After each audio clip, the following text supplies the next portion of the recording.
Hey everyone, and welcome back to another video. In this video, I'm going to show you how to turn on Verify Your Ride on the Uber app. Now, this video is going to be particularly useful for individuals. Let's say that every time that you ride onto an Uber, you want to make sure that you can verify your ride.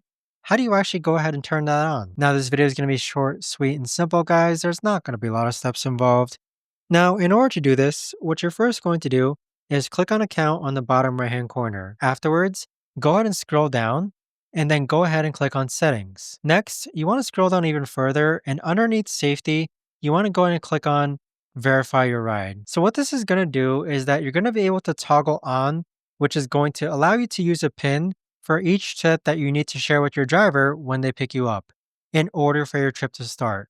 So this is essentially going to verify your ride for safety reasons. But that right there, guys, is the best and easiest way that I know of to actually go ahead and turn on verify your rides on the Uber app. If you guys know of a better or easier way to actually do this, let me know in the comments down below. I would love to know. Thanks so much for watching, everyone, and I'll see you guys all in the next video.